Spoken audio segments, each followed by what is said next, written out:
India TV YouTube channel को subscribe करें और बेल आइकन दबाएं।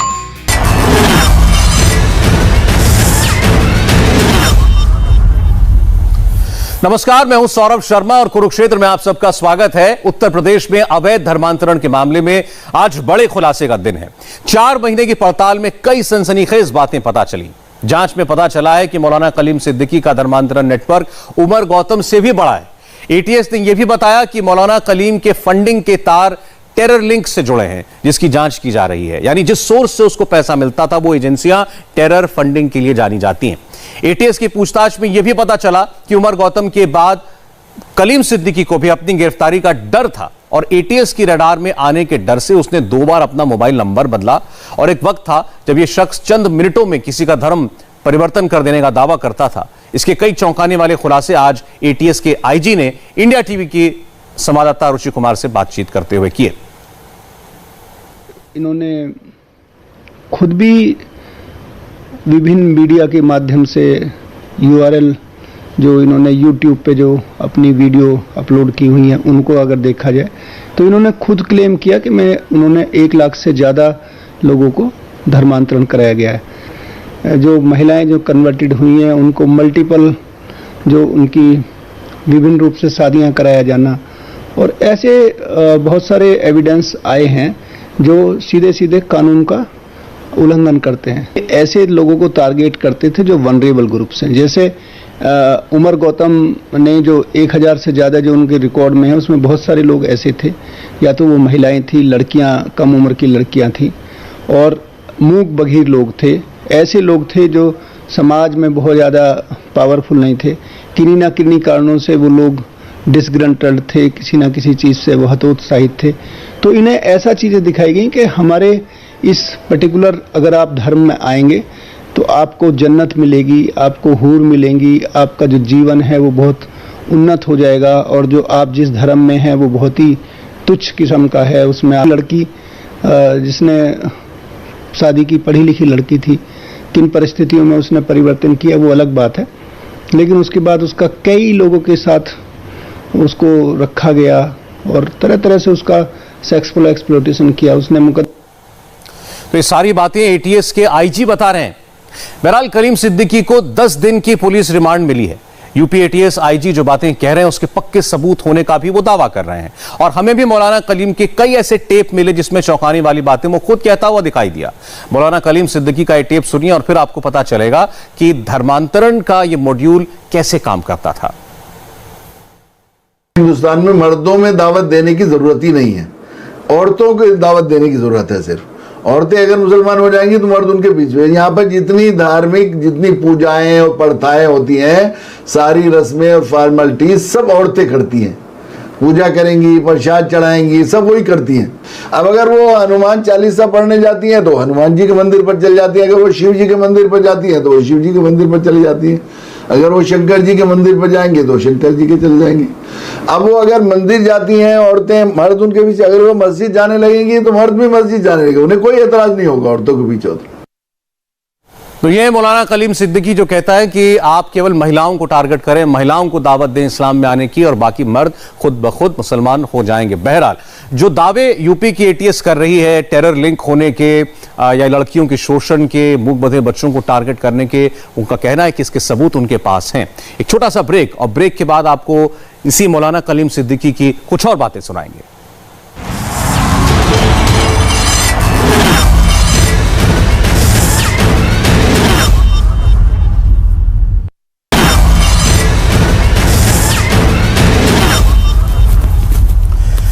आज हम बात कर रहे हैं यूपी नहीं बल्कि कई राज्यों में फैले अवैध धर्मांतरण के रैकेट की, और जिसमें जो नया शख्स यूपी एटीएस ने अपनी गिरफ्त में लिया है कलीम सिद्दीकी की। ब्रेक से पहले हमने आपको बताया कैसे उसने कहा कि आप औरतों को धर्म परिवर्तन कराइए। अब आगे सुनिए, वो ये कहता है कि एक बार जब किसी लड़की या महिला का धर्म परिवर्तन हो जाएगा तो उसे अपने माता पिता का धर्म बदलवाने के लिए कैसे मनाना है। जो लोग दावत का काम कर रहे हैं, 2 चीजें बन के 100% हमारी पूरी तहरीक ऑफेंसिव होनी चाहिए। Offence is the best way of the defence, ये बताया गया है। जिन लोगों को कलमा पढ़ाया गया है, जिन लोगों को जो इस्लाम में आई हैं, हम कोशिश करें हम लोग पहले कलमा पढ़ाने के साथ साथ उनको ये समझाएं कि अगर आपने इस्लाम जो है इस नियत से, इस यकीन के साथ इस्लाम कबूल किया है कि इस्लाम के बगैर निजात नहीं है, तो ये इस्लाम कबूल है अल्लाह के यहाँ, वरना ये कल ईमान माना नहीं जाएगा जब तक ये यकीन ना हो कि ईमान, अगर आप समझते हैं ईमान लाए बगैर भी आदमी की निजात हो सकती है, तो हरगिज़ ये ईमान कबूल नहीं। और जब ईमान के बगैर निजात नहीं, हमेशा हमेशा की दोज़ख है, तो वो जो माँ जिसने पाला है, पेट में रखा है, दूध पिलाया है, वो जहन्नम में जाए, आप जन्नत में जाए। वो बाप जिसने कैसी मेहनतों से, पसीने खून पसीने की कमाई से आपको पाला, कपड़े पहनाए, खाना दिया, वो जहन्नम में जाए। फिलहाल पहले उमर गौतम जिसकी गिरफ्तारी दिल्ली से हुई और अब उत्तर प्रदेश से गिरफ्तारी कलीम सिद्दीकी की हुई है। पुलिस का कहना है कि एक बड़ा धर्म परिवर्तन का रैकेट चल रहा था जिसमें विदेशों से फंडिंग हो रही थी, इसके टेरर लिंक भी हैं। लेकिन दूसरी ओर खुलकर ये आरोप भी लगाए जा रहे हैं भाजपा की सरकार पर कि चूंकि उत्तर प्रदेश का चुनाव नजदीक है, इसलिए ये हिंदू मुसलमान की भड़काने वाली बातें, ऐसे मुद्दों को जानबूझकर उछाला जा रहा है और इसके लिए मुसलमानों को टारगेट किया जा रहा है। और यही है आज हमारे कुरुक्षेत्र की बहस का मुद्दा भी, ठीक 6:20 पर।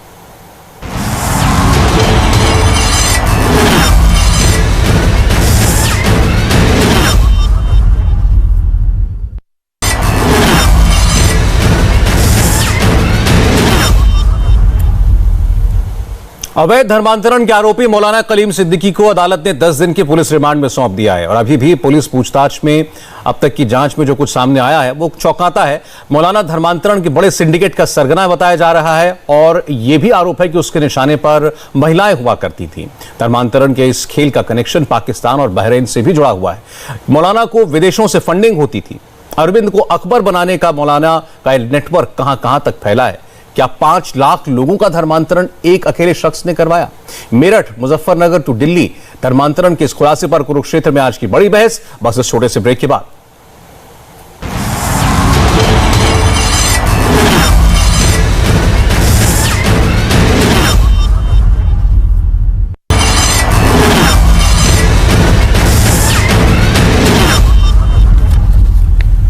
तो आइए शुरुआत करते हैं आज के कुरुक्षेत्र की बहस की। हमारे साथ नुपुर शर्मा जुड़ रही हैं, भारतीय जनता पार्टी की प्रवक्ता। नुपुर जी, स्वागत है इंडिया टीवी पर आपका।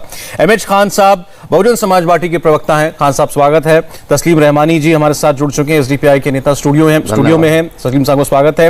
विजय शंकर तिवारी जी भी हमारे साथ हैं, विश्व हिंदू परिषद के प्रवक्ता हैं। तिवारी साहब आपका भी मोस्ट वेलकम। और आज हम बात कर रहे हैं मौलाना कलीम सिद्दीकी की। यूपी एटीएस ने, जैसा कि दर्शकों को हमने बताया, दावा किया है कि भारत के शायद सबसे बड़े अवैध धर्मांतरण रैकेट का पर्दाफाश हुआ है और जिस शख्स को पकड़ा गया उसका नाम है मौलाना कलीम सिद्दीकी।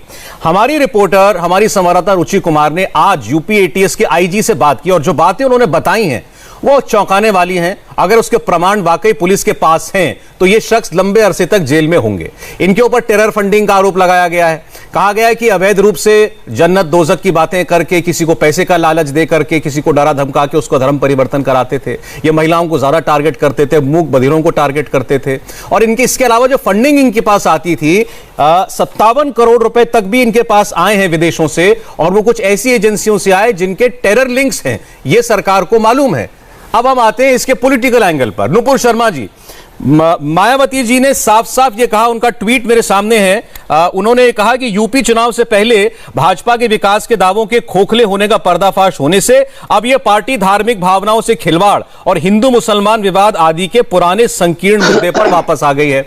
मैंने समाजवादी पार्टी के सांसद शफीकुर रहमान बर्ग साहब को सुना, उन्होंने कहा खुले आम यूपी चुनाव के लिए मुसलमानों को टारगेट किया जा रहा है, चुन चुनकर प्रताड़ित किया जा रहा है। सौरभ जी, आपको नमस्कार, सभी पैनलिस्ट को और सभी दर्शकों को। देखिए, बर्ग साहब का क्या कहना, जिन्होंने तालिबान का कबूल के टेक ओवर को हमारे देश की अंग्रेजों के खिलाफ लड़ी गई आजादी की लड़ाई उससे तुलना कर दी और बहुत खुले दिल और खुले हाथों से तालिबान का काबुल का टेक ओवर वेलकम भी किया। बहन मायावती जी का क्या कहना, जो 2019 में ओपनली आवाज लगाती है लोकसभा चुनाव के अंदर कि सारे मुसलमान इकट्ठे होके, एकत्रित होके केवल और केवल बसपा को वोट दें। 2 दिन के लिए बकायदा उन पे बैन लगता है, जिसके लिए वो सर्वोच्च न्यायालय तक याचिका दर्ज कराती है। हाल ही में अब इतने बुरे हाल हो गए हैं कि 2 साल पहले मुसलमानों को एकत्रित होने के लिए जो वोट देने की आगाज कर रही थी, वो कुछ हफ्ते पहले, कुछ दिन पहले जय सिया राम, जय श्री राम के नारे लगा रही थी। ब्राह्मणवाद और पता नहीं क्या क्या हिंदुओं को एकत्रित होना चाहिए, बसपा के लिए वोट करना चाहिए। तो कृपया करके ये जो तमाम लोग हैं सपा बसपा वाले, ये सेक्युलर क्रेडेंशियल्स को आगे ये ना दिखाएं, ये सेक्युलर है, कोई क्रेडेंशियल्स नहीं है सेक्युलर। रही बात आपके सवाल की और इनके सवाल की, देश के अंदर फोर्सफुल कन्वर्जन, रिलीजियस कन्वर्जन या फिर जबरन धर्मांतरण गैर कानूनी, गैर संवैधानिक प्रथा है और ये चलती आई है। शायद इसी वजह से 1 अगस्त 2021 को इलाहाबाद के हाई कोर्ट के बेंच ने इस पे अपनी ऑब्जर्वेशन और टिप्पणी भी दी कि हमारा संविधान बिल्कुल भी इजाजत नहीं देता कि किसी का भी जबरन धर्मांतरण हो। इस देश के अंदर 2015 में हमारी भारतीय सरकार के अधीन आने वाली लॉ मिनिस्ट्री, कानून मंत्रालय ने अपने ऑब्जर्वेशन और ओपिनियन में यह कहा कि क्योंकि law and order state subject है, राज्यों के अधीन आने वाला एक सब्जेक्ट और डिपार्टमेंट है, इसलिए राज्य सरकार तय करे कि वो जबरन धर्मांतरण से कैसे निपटेंगी। 8 राज्यों की, सौरभ जी आप मैं बता दूं, 8 राज्यों ने अभी तक जबरन धर्मांतरण के खिलाफ कानून पारित कर रखा है। जी ठीक। 1952 से लेके आज तक, क्या बात, मैं गिनूं तो कम पड़ेंगे, पता नहीं कितनी कोशिशें कर चुका है सांसद हमारी इसके ऊपर केंद्रीय कानून पारित करने की। नुपुर जी यहाँ सवाल ना, आपने ठीक है, आपने जितनी बातें बताई या आपने कानूनी पहलू उसका रखा, आरोप है पॉलिटिकल, आरोप यह है चुनाव के लिए एक निर्दोष आदमी को फंसाया जा रहा है। जब उमर गौतम की गिरफ्तारी हुई थी तब भी ये कहा गया था, यहाँ रहमानी जी बैठे हैं, जानते हैं उमर गौतम को, अभी मैं इनसे बात कर रहा था कलीम सिद्दीकी के बारे में, ये भी चर्चित व्यक्ति हैं। इनका कहना यह है कि भाई ये लोग हाँ कन्वर्जन करते हैं लेकिन फोर्सफुल करते हैं। ये कहां, कब किसने साबित किया? मैं 1 सेकंड रहमानी जी के पास ही जा रहा हूं क्योंकि दोनों व्यक्तियों को आप जानते हैं। देखिए, फोर्सफुल कन्वर्जन की जो बात नूपुर कर रही हैं वो सही है। वो तो इस देश का कानून 26 जनवरी 1950 से बना हुआ है। फोर्सफुल कन्वर्जन की इजाजत किसी सूरत में नहीं दी जा सकती। उमर गौतम हो या कलीम सिद्दीकी हो, अगर ये साबित वाकई हो जाता है फोर्सफुल कन्वर्जन है तो हम सबसे पहले आदमी होंगे जो उनकी मुखालफत करेंगे और कहेंगे हाँ जेल भेजो।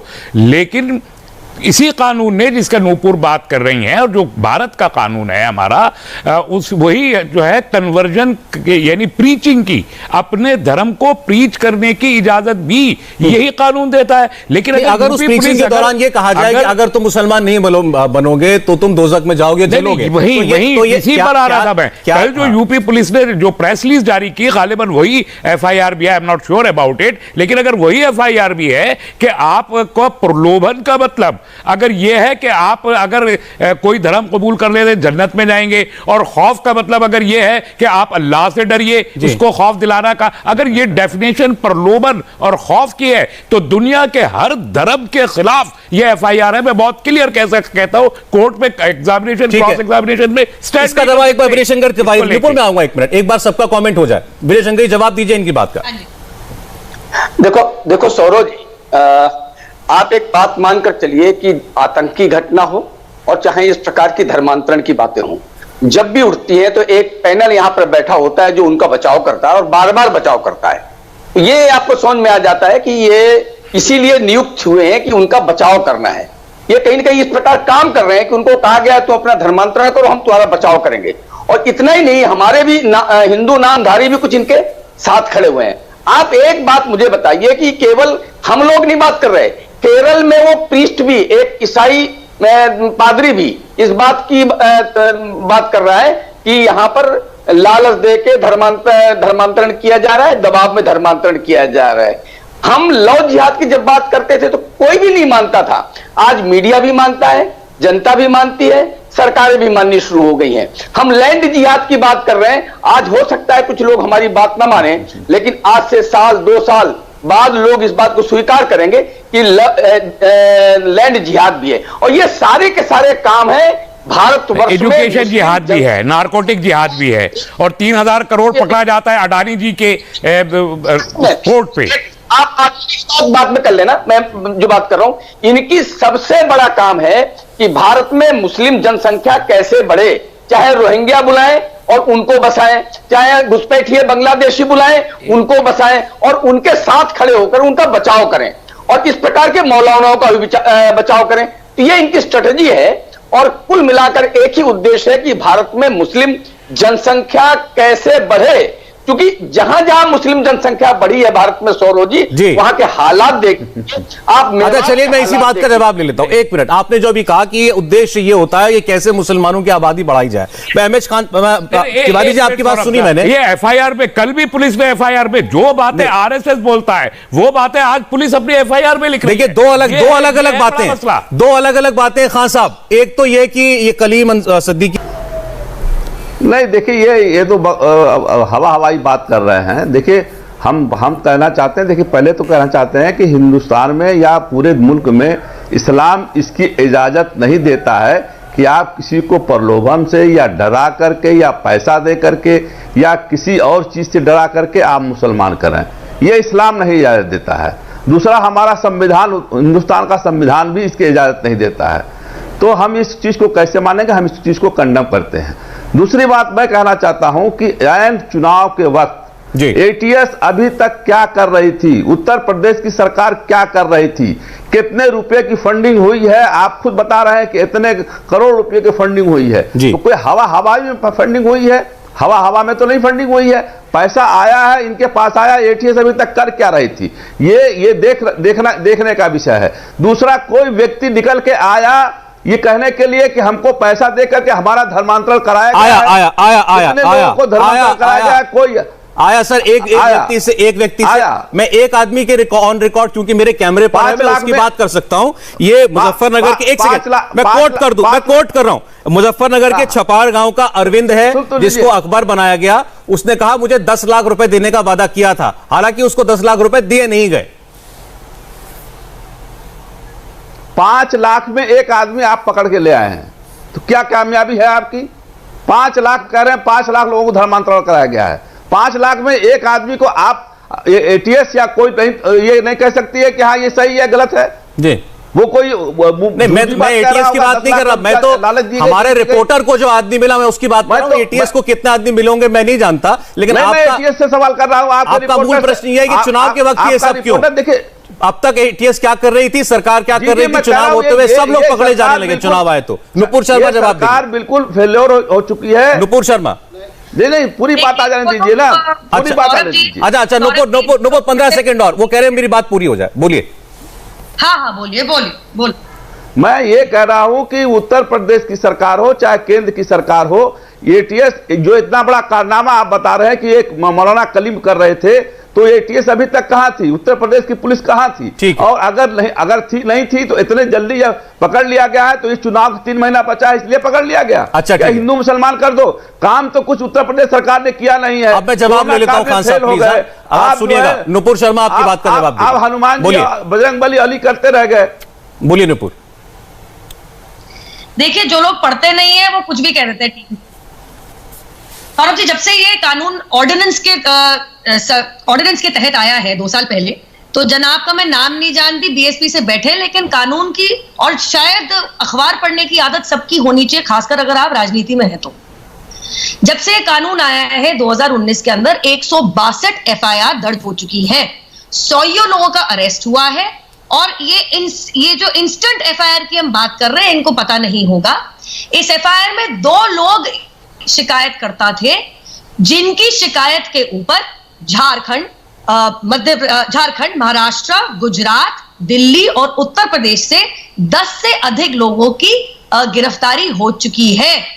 ये उमर गौतम वाली एफआईआर है। और ये 5 लाख लोग बोल रहे हैं जी, हमने तो अभी तक जहां तक न्यूज में सुना है, जो मैंने पेपर में पढ़ा है, उसमें तो इन्होंने इस इंस्टेंट एफआईआर के तहत 1000 प्लस कन्वर्जन, जबरन धर्मांतरण की बात हुई है।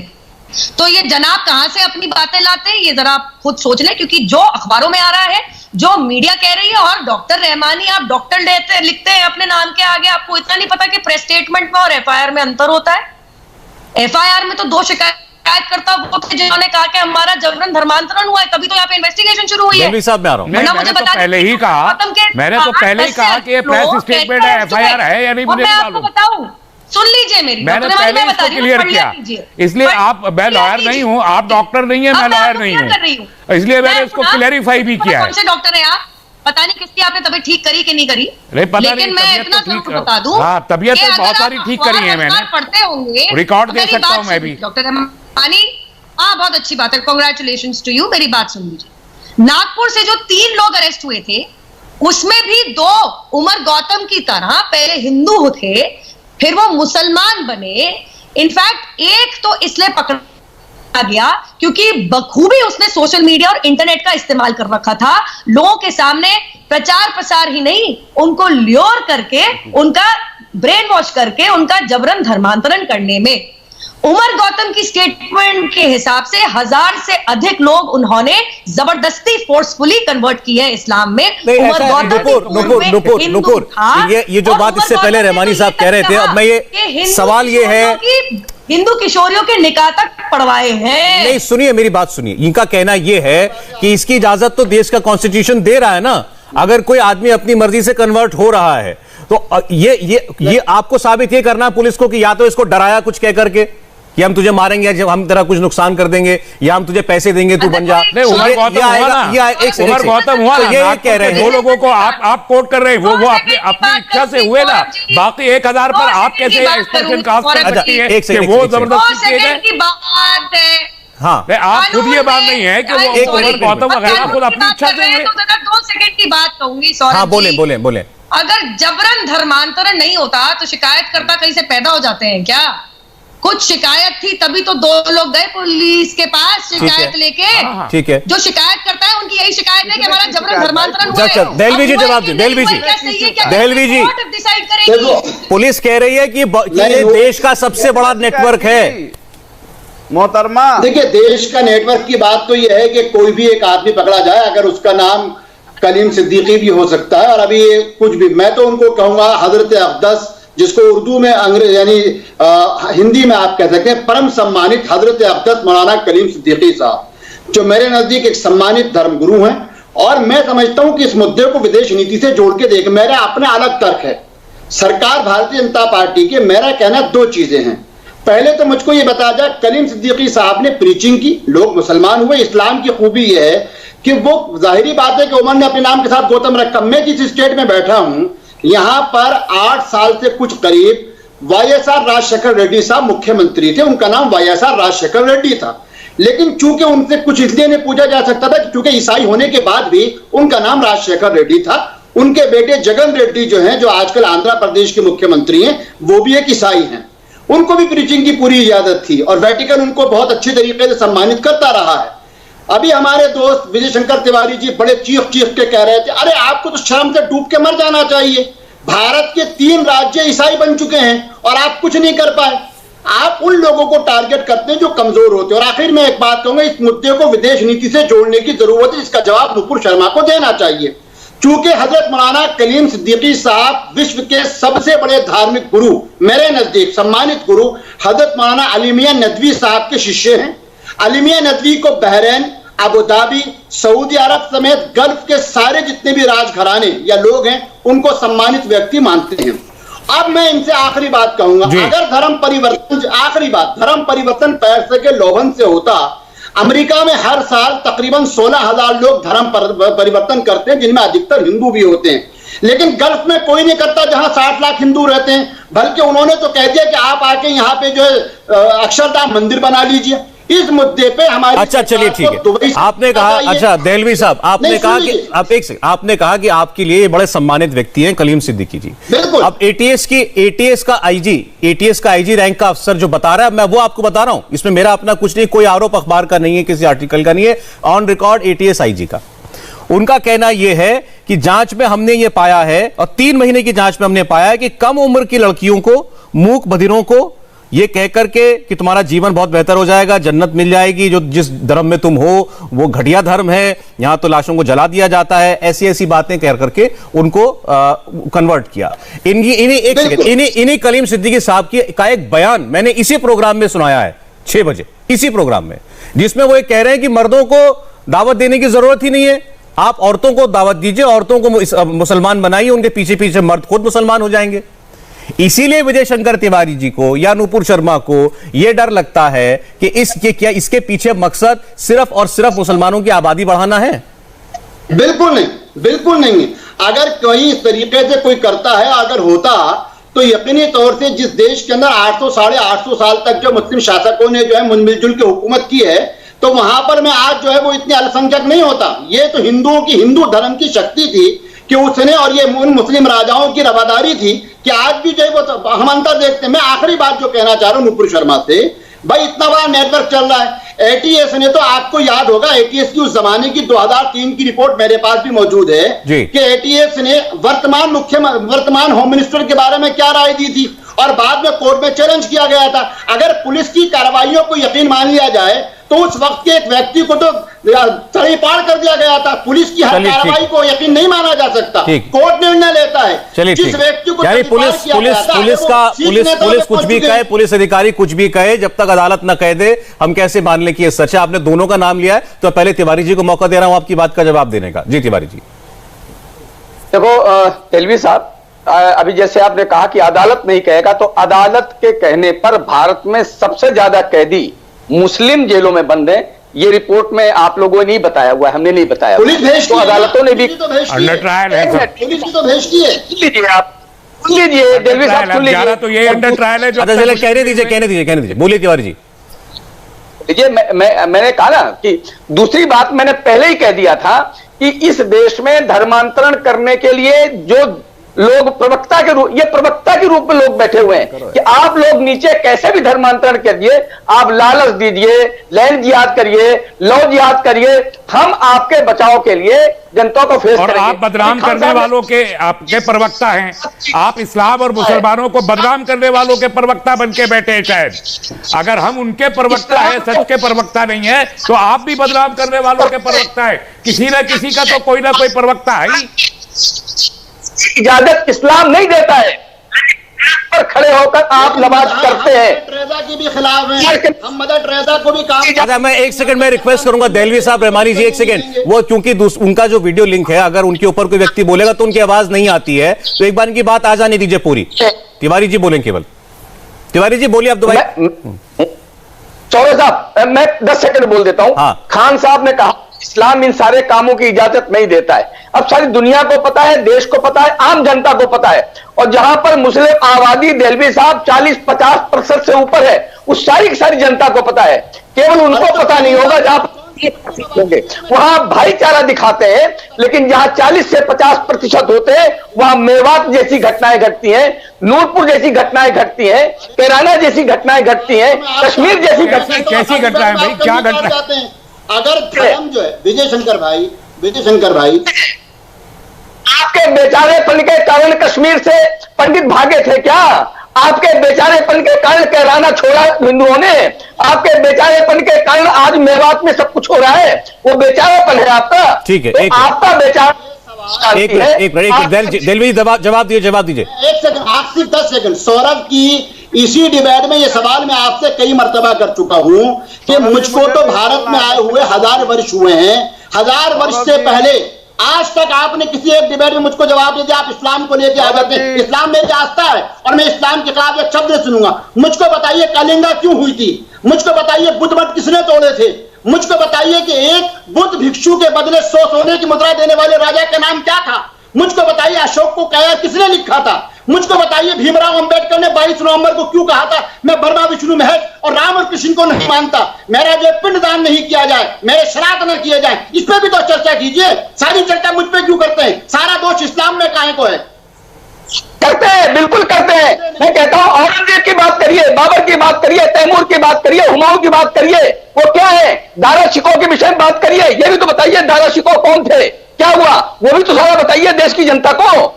चलिए ठीक है, एक मिनट एमएच खान जी बोलिए। खान साहब बोलिए, फिर क्या हो रही है भाई ये बोलिए। देखिए मैं जो कह रहा हूं, मैं ये डिबेट से लोग भटक रहे हैं। ये कौन महिला है मैं तो नहीं जानता कि कौन कहां से क्या है। भाजपा की प्रवक्ता है, भाजपा की राष्ट्रीय प्रवक्ता है, नुपुर शर्मा नाम है होंगी। हमें नहीं मालूम कौन है। अच्छा ठीक है, हमें नहीं मालूम इनका कौन कब का प्रवक्ता बनी, कब क्या हुई, हमें भी नहीं पता, हमें पता नहीं है। अब तो लोग जाहिर बता रही हैं। अब इतनी बड़ी काबिल आदमी है कि दूसरों को जाहिल बता रही हैं, दूसरे को जाहिल बता रही हैं और अपने आप को काबिल बता रही हैं। इसी से अरे भाई हम आपके बारे में बात कर रहे हैं, हम आपके बारे में बात ही नहीं कर रहे हैं, हम आपको कुछ जानते ही नहीं, आप कौन है क्या नहीं है, मुझे पता ही नहीं आपके बारे में क्या है, आप नुपुर जी क्या है, अब हमें नहीं पता। अच्छा नुपुर जी आप जवाब दे दीजिएगा, नुपुर आप जवाब दे दीजिएगा, इनको उनकी बात कह लेने दीजिए। व्यक्तिगत टिप्पणी जो अच्छा, बात ठीक। करनी है वो करे ना। ठीक है, अच्छा ठीक है। अच्छा नुपुर 1 मिनट के लिए उनकी बात सुन के फिर मैं आपके पास आ रहा हूँ। 1 मिनट बात सुनिए, उसके बाद जवाब दीजिएगा। जी खान साहब बोलिए। कर रहे हैं आप ऐसे आदमी को, सफेद बाल का ले देखिए सौरभ जी, हाँ 1 मिनट नुपुर जी सीनियर आदमी है, एक सौरभ बात जी सुन देखिए लीजिए। ये थोड़ा कुछ भी कह देंगे। देखिए एक इसको मिनट। तमीज नहीं है किसी बात की, यही तो मैं कह रहा हूँ। बोलिए खान साहब बोलिए। आप भी धर्म पे पहुंच गए, नहीं है, आपने भी तो उनके धर्म को सुन दिया। मुद्दे में रहिए और जवाब कीजिए। आपकी उम्र का तकाजा है, नहीं तो आपको बराबर कर दें हम अभी। अपने घर की महिलाओं से ऐसे बात कीजिएगा आप जाके, किसी पे व्यक्तिगत टिप्पणी करने नहीं आए। क्या बराबर कर देंगे आप इनको?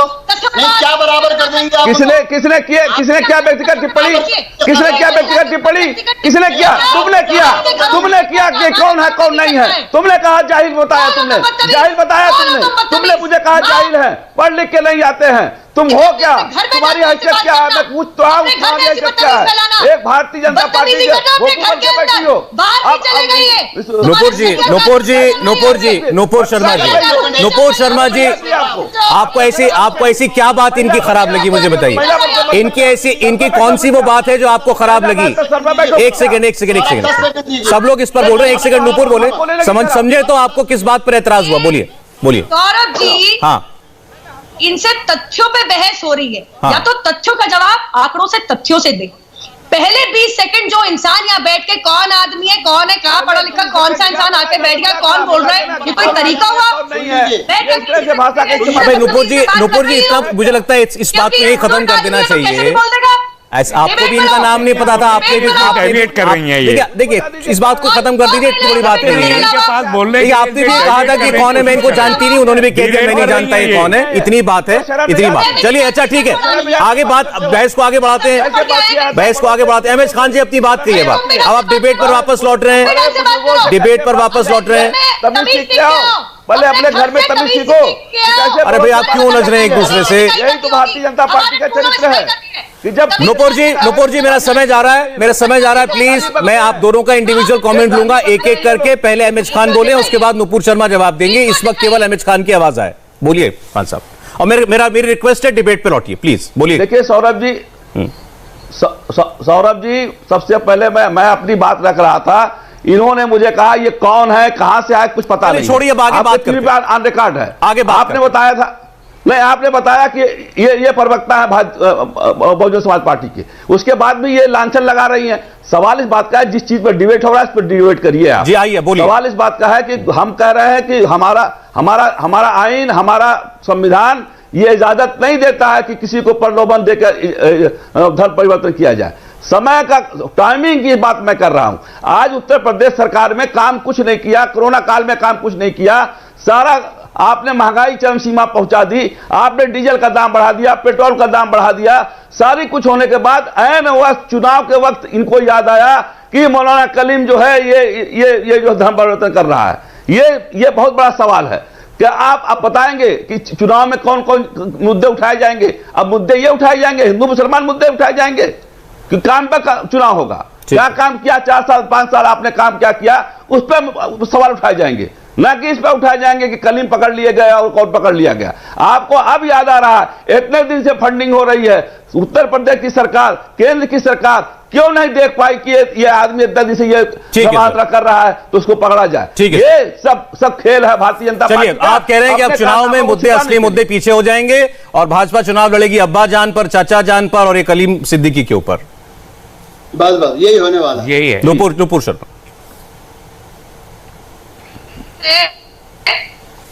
मेरे हिसाब से शायद सुनने में थोड़ी इनकी कोई कमी रह गई होगी। जब मैंने 162 रजिस्टर्ड एफआईआर पिछले 2 सालों में और 100 लोगों की गिरफ्तारी बताई तो ये सुन नहीं रहे थे। जब यूपीए 2 के शासनकाल में 11% तक इन्फ्लेशन मतलब महंगाई की चरम सीमा पार हो चुकी थी, तब इनके मुंह में दही जमा हुआ था। जब एलपीजी जैसी चीज 1241 रुपए प्रति सिलेंडर आ रही थी, तब ये सो रहे थे, किसी भारी पत्थर के नीचे हाइबरनेट कर रहे थे। क्योंकि तब तो मैंने इनको बोलते हुए सुना नहीं। अब बात कर रहे हैं कि क्या क्या काम हुआ उत्तर प्रदेश में। 30 मेडिकल कॉलेज हवा में नहीं जमीन पे बने उत्तर प्रदेश में। आपको बता दूं तो लगभग 30% गिरावट क्रिमिनल ऑफेंसेस में उत्तर प्रदेश में योगी जी के शासनकाल के अधीन आई है। लगभग 36,000 लोगों की गिरफ्तारी मैं आपको बता दूं तो वहां पे गुंडाई एक्ट के अंदर हुई है। अगर आपको पता नहीं तो 62% गिरावट रेप केसेस में उत्तर प्रदेश में आया। आज की तारीख में एनसीआरबी के हिसाब से नंबर 1 राज्य जिसमें सबसे ज्यादा प्रताड़ना महिलाओं के खिलाफ होती है और राजस्थान है, उत्तर प्रदेश नहीं है। आपको ये पता भी नहीं होगा, इसलिए कहती हूँ अखबार पढ़ना चाहिए। अब मैं मुद्दे पे आना चाहूंगी। सौरभ जी बहुत देर से सुन रही हूँ जो यहाँ पे कह रहे हैं कि जबरन धर्मांतरण इस्लाम इजाजत नहीं देता। हाँ, शायद इस्लाम इजाजत नहीं देता होगा, लेकिन डायरेक्ट एक्शन डे क्या था मुझे बता दीजिए कि डायरेक्ट एक्शन डे में क्या हुआ था? देश का बंटवारा किस आधार पे मांगा गया था? मैं ये पूछना चाहती हूँ, ये पूरी डिबेट अपने आप में जाहिर कर रही है। नुपुर शर्मा जी सिद्धार्थ से बोल रही हैं। अच्छा मैं नुपुर जी आपकी बात 15-20 सेकंड में अपनी बात खत्म कीजिए। 15-20 सेकंड में खत्म कीजिए अपनी बात, एक एक करके प्लीज कंप्लीट कीजिए। मैं आ रहा हूँ आपके पास, आपको पूरा मौका दूंगा। इतना कहना जबरन कुछ नहीं करता इस्लाम, तो 27 मंदिर तोड़ के जबरन कुछ नहीं करता इस्लाम, तो उसके तहत नुपुर आपके ये वीडियो लिंक में प्रॉब्लम है, आपकी बात पूरी तरह साफ नहीं आ रही। हिंदू ढांचा गिरा के बाबरी मस्जिद कैसे बनी? ठीक है, ये तो सर्वोच्च न्यायालय के निर्णय तक ने ये बोल दिया कि हिंदू ढांचा था उसके नीचे और उसको तोड़ गिराकर बाबरी मस्जिद बनी। अगर इस्लाम प्रोपेगेशन इतना जबरदस्त नहीं है तो 1951 के अंदर 10% से नीचे आने वाली मुस्लिम संख्या आज की तारीख में 40% क्यों मानी जा रही है? चलिए अच्छा ठीक है, आपने बहुत सारी बातें की, जवाब देंगे आपको देहलवी जी और रहमानी जी। देखिए सौरभ बहुत साफ है ये जो डिबेट। देहलवी जी जिस अंदाज से नुपुर ने जो बातें अभी रखी हैं और उससे पहले विजय शंकर जी ने जो बातें रखी हैं, आप देख लीजिए। जबरन धर्मांतरण के नाम पर एक राजनीतिक डिबेट हो रही है। उत्तर प्रदेश के आंकड़े दिए जा रहे हैं, उत्तर प्रदेश के इलेक्शन को इंपैक्ट करने की कोशिश हो रही है। साफ हो रहा है कि निशाना यूपी का 2022 का इलेक्शन है और साफ जाहिर हो रहा है। कुछ लोग कह रहे हैं कि भागवत जी से कलीम सिद्दीकी साहब की जो मुलाकात हुई थी, उस मुलाकात को फेल करने के लिए योगी जी ने इस किस्म की हरकतें चुनाव से ऐन पहले शुरू किए। ये बात लोग कह रहे हैं, सर्किल्स में चर्चा में। आज ये मुझे नहीं मालूम सही है या गलत है, लेकिन ये बातें चर्चा में आ रही है। तो मुसलमान बलि का बकरा है क्या कि आप जब चाहेंगे उठा के किसी मुसलमान को उठाएंगे जेल में डाल दें? 36,000 लोगों के आंकड़े दे दीजिए। अदालतें हैं ये देखती हैं। पुलिस के FIR, पुलिस की चार्जशीट्स 98% अदालतों में नाकाम हुई है। ये स्टैटिस्टिक्स है, कहीं भी उठा के देख लीजिए। दिल्ली राइट में 355 से ज्यादा लोगों को गिरफ्तार करके लाखों पेज की चार्जशीट दाखिल करी। रोज दिल्ली पुलिस डांट खा के निकलती है कोर्ट के अंदर से। 300 से ज्यादा लोग की जमानत वकील भी है और 8-10 से ज्यादा शर्मा वकील भी है। दिल्ली जी बस 30 सेकंड गौतम साहब के बारे में अभी तक जवाब दीजिए। मैं सिर्फ कानूनी जवाब दूंगी। मुझे नहीं पता उन्होंने 98% का आंकड़ा कहां से लाया, जरा मुझे बता दीजिएगा कौन सी रिसर्च सेंटर है। आज सिर्फ वकील मैं लग रही हूँ मुझे इस पैनल पे। जरूर लाइएगा कि 98% नकली FIR निकलती है। 162 जो FIR जाके पढ़ लीजिए, आप वकील है, हम तो खाली अखबार पढ़ते हैं। डॉक्टर रहमानी प्लीज मुझे बोलने दीजिए प्लीज। और फिर मैं मस्जिदों के तोड़ने की भी आपको पूरी तादाद बताऊंगा कि सुप्रीम कोर्ट ने बाबरी मस्जिद को कहा। अच्छा ठीक है सर, okay sir. Supreme court Rahmani ji okay. मैं सिर्फ कानूनी तथ्य रखूंगी यहाँ पे। मुझे बताइएगा दिल्ली की ऐसी कौन सी FIR है जो डिसमिस हुई है या स्टे हुई है? देखिए, बेल मिलना बाइज्जत बरी करने और रिहा करने से बहुत अलग होते हैं। ज्यादातर केस में धर्म जाति लोगों को बेल मिली जाती है। मैं इससे पूछना चाहूंगी डॉक्टर रहमानी, जब तालिबान अफगानिस्तान में आई थी, बात सुन लीजिए, 6 आदमी बरी हो गए, सुन लीजिए डॉक्टर रहमानी, बरी हो गए, 25,000 रुपए का जुर्माना 25 लाख नहीं, आप फिर मुझे हैरत होगी आपकी वकालत के ऊपर कि आपने अब तक आप जो वकालत कर रहे हैं आपको स्टैटिस्टिक्स खुद नहीं मालूम है। आपकी वकालत पे मुझे हैरत है, लोग बरी होने शुरू हो गए, आप देखिए। और चलिए ठीक है, मेरे पास टाइम कम है, टाइम कम है। दिल्ली पुलिस, अच्छा ठीक है, ओके रेमानी जी समय जा रहा है। दिल्ली में 751 FIR हो गया। आप अगर बीजेपी की प्रवक्ता का मतलब सारा समय आपके लिए जाएगा। सुन लीजिए हमारी बात भी। देखिए सौरभ, मेरा कहना यह है कि नुपुर शर्मा ने लगातार 3-4 मुद्दों को उठाया, मैं उन्हीं की तरफ इशारा करना चाहता हूँ। हम बात कर रहे हैं यहाँ जबरन धर्म परिवर्तन का, वो गलत है, उसकी किसी ने हिमायत नहीं की। नुपुर शर्मा भारतीय जनता पार्टी की एक सत्ताधारी पार्टी की प्रवक्ता है, जिसको संविधान के तहत भारत के धर्म का सम्मान करना चाहिए। खान साहब पे बात होती है तो कहती हैं आपके शरिया लॉ में ऐसा होता होगा, आपके इस्लाम में ऐसा होता होगा। मैं इनसे कहता हूं, जितनी बात आप भारत के गरीब और कमजोर मुसलमानों से आप चीखते के हमको गालियां बकते हो, कल सऊदी अरब के फॉरेन मिनिस्टर आए हुए थे, हमारे प्रधानमंत्री के बड़े करीबी दोस्त थे मोहम्मद बिन जैद, मोहम्मद बिन सलमान। अब के जाए तो कहें कि मेरे प्रवक्ता चीख चीख के कहते हैं इस्लाम आक्रांताओं का धर्म है, इस्लाम जो है धर्म परिवर्तन कराता है, और सऊदी अरब, बहनौर और दुबई हिंदुस्तान के मौलवियों को चंदा नहीं देते बल्कि मदद करते हैं धर्म परिवर्तन। वहां हिम्मत क्यों नहीं होती? चलिए आप लेकिन चलिए, आपने कहा आपके लिए कलीम सिद्दीकी बड़े सम्मानित है, इतना तो ये भी तो कहिए साहब कि अगर अदालत दोषी करार दे देगी तो आप मानेंगे ये गलत कर रहे थे ना?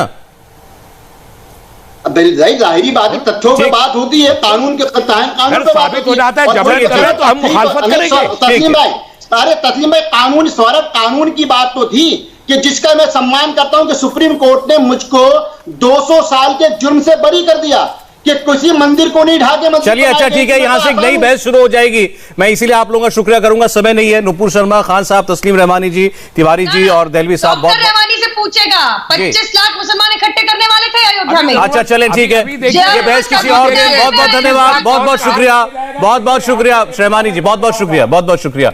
अब वक्त हो गया क्रिकेट धमाका का, चलते हैं मेरे सहयोगी समीप राजगुरु के पास, जिनके साथ मौजूद हैं 3 बड़े क्रिकेट एक्सपर्ट्स। जानेंगे मुंबई कोलकाता की जंग में किसका पलड़ा भारी है, किस टीम का क्या एक्स फैक्टर है, बस 1 मिनट के ब्रेक के बाद।